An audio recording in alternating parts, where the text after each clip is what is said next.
बोलिए लक्ष्मी नारायण भगवान की जय। बोलिए एकादशी महात्मा की जय। ओम विघ्नेश्वराय वरदाय सुरप्रियाय लंबोदराय सकलाय जगद्धिताय नागाननाय श्रुतियज्ञ विभूषिताय गौरीशुताय गणनाथ नमो नमस्ते।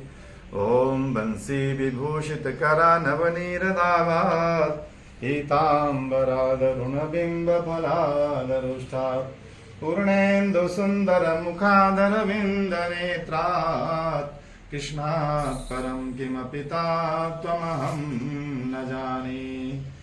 जय श्री कृष्णा। भक्तजनों, आज एकादशी का परम पावन दिन है। आषाढ़ मास के कृष्ण पक्ष की इस एकादशी को भगवान श्री नारायण की विधिवत पूजा आराधना करनी चाहिए। श्री भगवान नारायण भगवान विष्णु का ही एक नाम है, अतः अन्य एकादशियों के समान ही भगवान विष्णु अथवा उनके लक्ष्मी नारायण रूप की पूजा आराधना करें और दान आदि की क्रियाएं पूर्ण करें। इस एकादशी का व्रत करने से संपूर्ण पापों का क्षय होता है और पीपल का पेड़ काटने जैसे पाप तक से मुक्ति प्राप्त हो जाती है।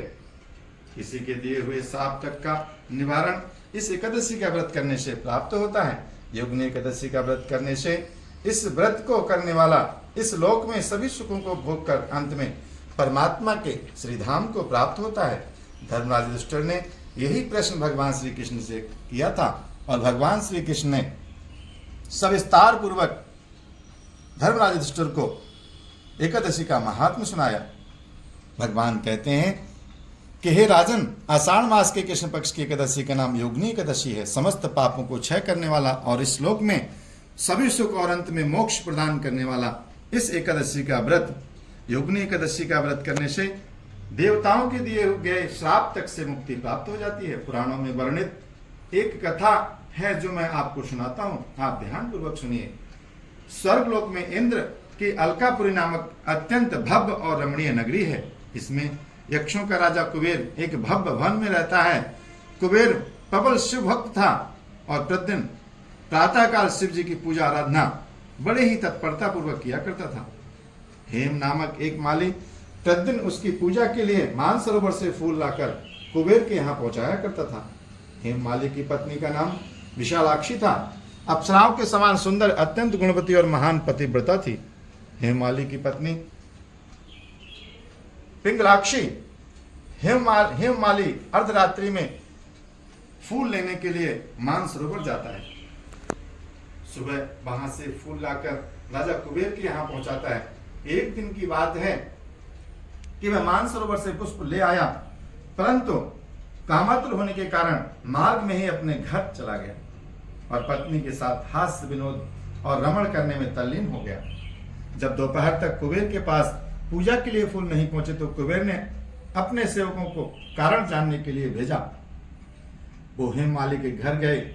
सेवकों ने राजा कुबेर को आकर सभी वृत्तांत बताया कि वह पापी तो काम के वशीभूत होकर अपनी स्त्री से हास्य विनोद और रमण करने में व्यस्त है। यह सुनकर कुबेर को क्रोध हो गया। उन्होंने हेममाली को बुलाकर आज्ञा दी।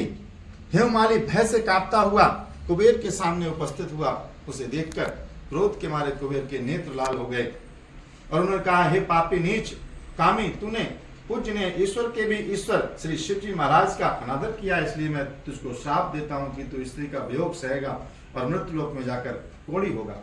कुबेर के शाप के कारण हेममाली स्वर्ग से पृथ्वी पर जा गिरा और उसी क्षण कोढ़ी हो गया। मृत्यु लोक में जाकर हेममाली ने घोर कष्ट भोगे। भयानक जंगलों में बिना अन्न और जल के भटकता रहा। रात्रि को निद्रा भी नहीं आती थी, परंतु शिव जी की पूजा के प्रभाव से उसको पिछले जन्म का कुछ ज्ञान था। घूमते घूमते एक दिन वह मार्कंडेय ऋषि के आश्रम में जा पहुंचता है। हेममाली वहां जाकर उनके चरणों में गिर पड़ा। उसको देखकर मार्कंडेय जी बोले, तुमने कौन से ऐसे पाप किए हैं जिससे तू कोढ़ी होकर महान दुख भोग रहा है? हेममाली कहता है, हे मुनि, कुबेर का सेवक हूं।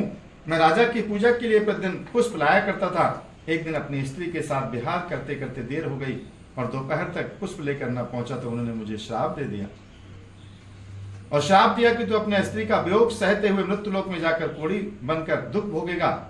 इसलिए मैं कोढ़ी हो गया और महान कष्टों को भोग रहा हूं। अब आप कोई ऐसा उपाय बताइए जिससे मेरी मुक्ति हो जाए।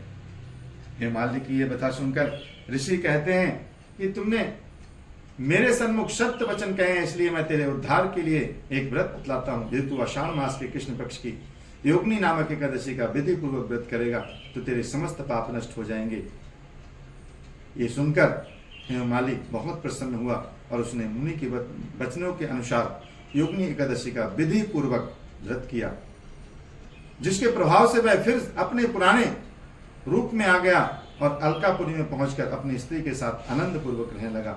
हे राजन, इस योगिनी एकादशी की कथा पढ़ने अथवा सुनने का फल भी 88 सहस्र ब्राह्मणों को भोजन कराने के बराबर है, जबकि इसका व्रत करने पर तो समस्त पाप दूर होकर अंत में स्वर्ग की प्राप्ति होती है। इसीलिए एकादशी का व्रत श्रद्धा पूर्वक, भक्ति पूर्वक अपने मन को श्री नारायण के चरणों में लगाते हुए करना चाहिए और अगले दिन अपने व्रत को संकल्प पूर्वक भगवान श्री लक्ष्मी नारायण के श्री चरणों में अर्पण करते हुए उनसे प्रार्थना करनी चाहिए कि हे परम पिता परमेश्वर, मैंने जो व्रत किया है वो मैं आपके श्री चरणों में अर्पण करता हूँ, आप स्वीकार करें और अपने बच्चों को अपना आशीर्वाद प्रदान करें। हे परम पिता परमेश्वर, हम आपके श्री चरणों में कोटि कोटि प्रणाम करते हैं और आपका बहुत बहुत धन्यवाद करते हैं। बोलिए लक्ष्मी नारायण भगवान की जय, बोलिए एकादशी महात्मा की जय।